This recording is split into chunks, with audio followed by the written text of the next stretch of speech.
Ladies and gentlemen, welcome back to another random game discussion, and with me is Hairylawn.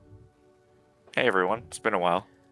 So today's topic is indie games. Indie game versus AAA games, yeah. We're talking 10, $5 games versus $70 games. As we talked about last year, that's the new norm, the $70 price tag for AAA games nowadays. the reason I brought this up because recently you played it and a bunch of our friends played it. Peak. And when I was looking at it, I was like, damn, these games are so simple, yet everybody's playing it. You have other games that are like hard to play, a lot more mechanics involved. But whenever I turn on YouTube, look at Twitch, it's always the simple games gaining attention and rising. Honestly, are the most fun. And in your opinion, what do you think that's the reason? I would like to think that those kind of games, and you mentioned Peak earlier, other examples have been Repo, Lethal Company, games with very simple concepts, nothing complicated about their mechanics whatsoever.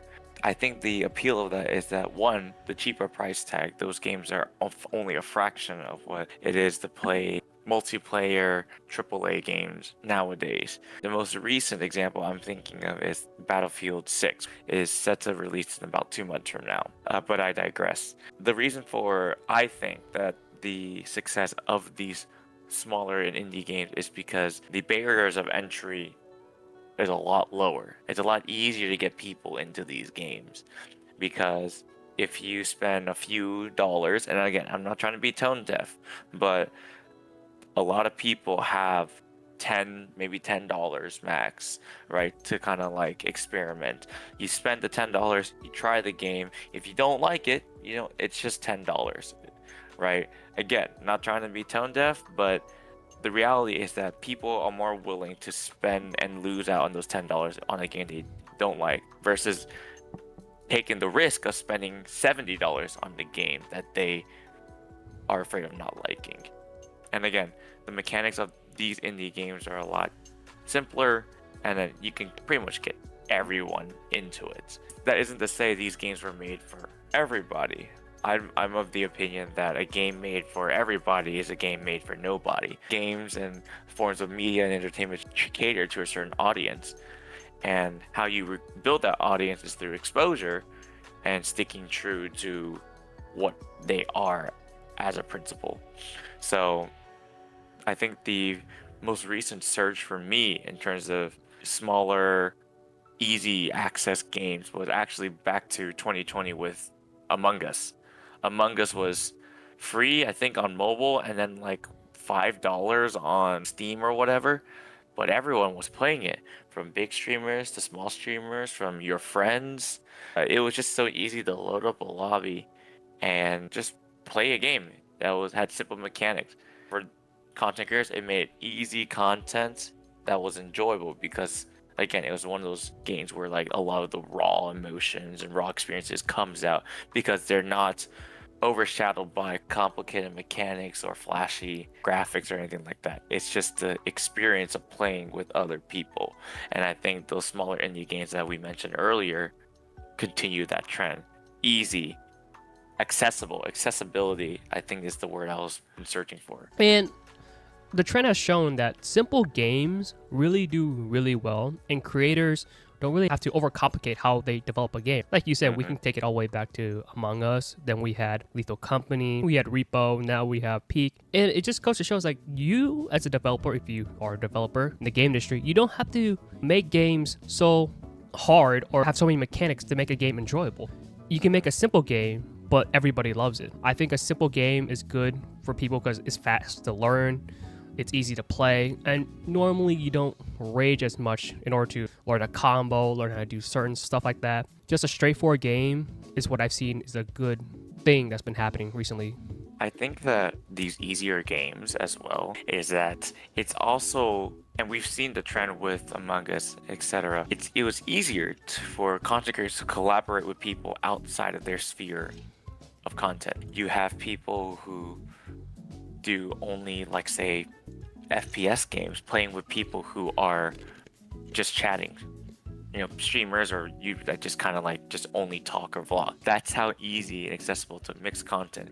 And a lot of times, they're both audiences. Maybe they've always liked to see their favorite content creator collabing with another content creator that they enjoy watching, and also just develops new dynamics, new chemistries that people would never have thought otherwise. Because let's face it, I mean, you put someone into someone else's specialty. So, for example, you get someone who only like vlogs, doesn't really play video games. They go into, say, Fortnite as an example. You have Ninja versus someone who, again, doesn't even play the game, and it's not going to be quite as enjoyable if Ninja, for example, is just trying to win and the other person is just trying to have a good time. And I'm not saying that doesn't carry through with these smaller, accessible games, but that's what makes good content, in my opinion, with these smaller games. You have the different competitive levels of each player, whether they're casual or competitive or quote unquote professional, esports level, maybe. They are under the same restrictions of the simple mechanics. And so, again, the raw emotion, as unfiltered as you can through edited videos, experiences, conversations, fighting, arguing, laughing, agreeing, funny moments, those kind of things, those just come easily because, again, not overshadowed by complicated mechanics. And so a lot of the times, kids and, even adults, people like you and I, our age, will see something that they do and think, oh, I want to do that. How many times as a kid did you watch your favorite content creator do something? You're like, I want to do that as well on my end. I want to do that with my friends, etc. But it's going to be something pretty difficult doing like some kind of COD play as an example. Well, first of all, y'all all have to get COD, right? Which at the time was $60, right? And then you also have to be good enough to pull off the play, etc., etc. Nowadays, again, with those smaller indie games, it's just so much easier to set up the same kind of like environment. And because of how simple they are, it opens the world to modding and personalizing and customizing each one's experience. And so that way, it ends up being unique between groups of friends and people you play with. Right, and I like that these like new indie games are their entry level to start playing. It's very easy.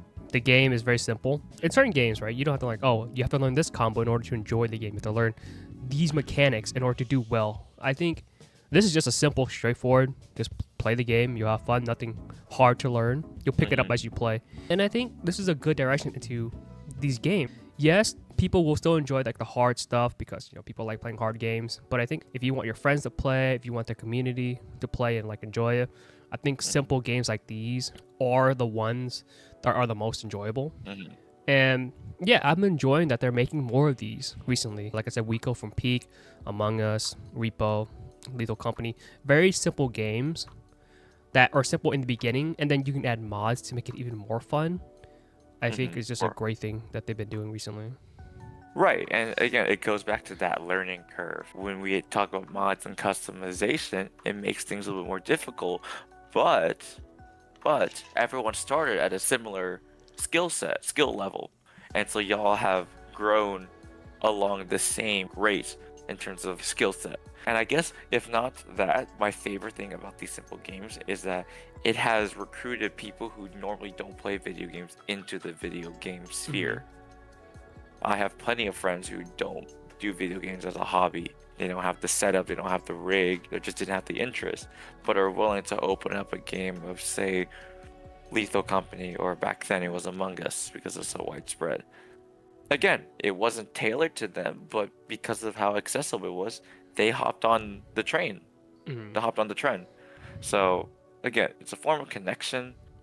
I'm thinking that you could honestly start viewing these games almost like party games, Yeah. right? Yeah, right? Accessible to everyone on like a moment's drop.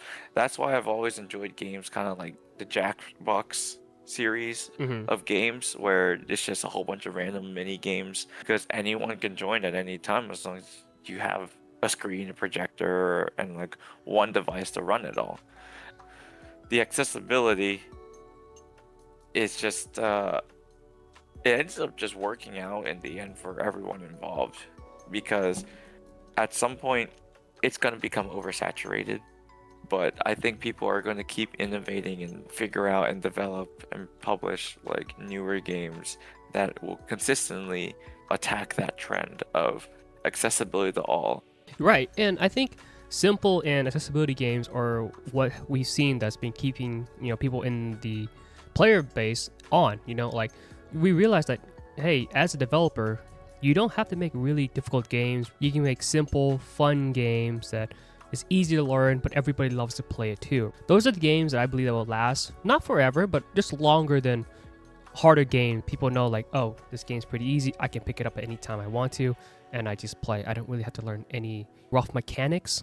It's pretty straightforward, pretty simple to learn, and I can enjoy it with my friends. And I think that's what I see most of these games have been going towards to, as more as a friendly co-op game. These fun co-op games have really been more prominent nowadays than it was, I guess, before.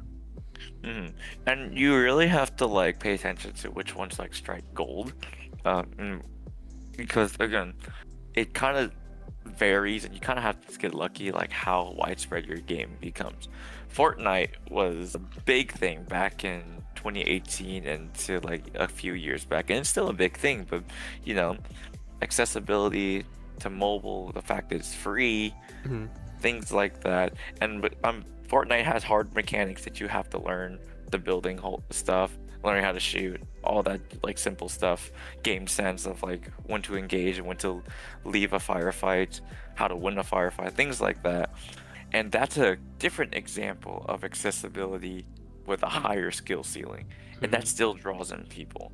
But you're not gonna get another game like Among Us that like took the whole world by storm all those years ago, for maybe not for a little bit longer, because Repo, Lethal Company, Peak, those have been reserved to PC at the moment. Maybe people have heard of it outside of it, but within the PC gaming scene, it's only like people in that sphere have played those games and had access to it, because again, it's just not accessible on other devices or consoles, etc., etc. So in the future, we'll just kind of have to like see what's going to be the next quote unquote big thing. But I'm here for it, because if that just gives me another game for me to play with my friends. So yeah, and overall, I think what these game companies are doing, making these simple games, I think it's a very good move. Maybe nowadays, the simple games is just the best route to go to, maybe because people have busier lives nowadays, and just people wanting to pick up a game, not wanting to learn much of the mechanics, and just, play with their friends. I think simple games are a very good way to obviously make sales, obviously get a lot of viewers, brings everybody together. Some like more harder mechanic games are only specified to certain people. Like, oh, this guy really knows how to play, so he would be best suited for this game. Games like Peak, Among Us are very simple games that anyone of any age can pick up, which I do love about those type of games. Oh, I don't have any more thoughts on the matter. How about yourself? No, I think that's it too. But I just want to make this video to show, like, recently, I think simple games has just been like the biggest move, and it's honestly a good move. It gives like a lot of people to play, friends who normally doesn't play because they think they suck ass at the game, a chance to have fun with each other. And Yeah. I'm really happy to see that, simple games are being more into development, that everybody can play. All right, guys, that is all. And hopefully I don't have to wait 2 more months to make another video. Well, it's been fun, everyone. We'll see you on the next one. All right, take care, guys.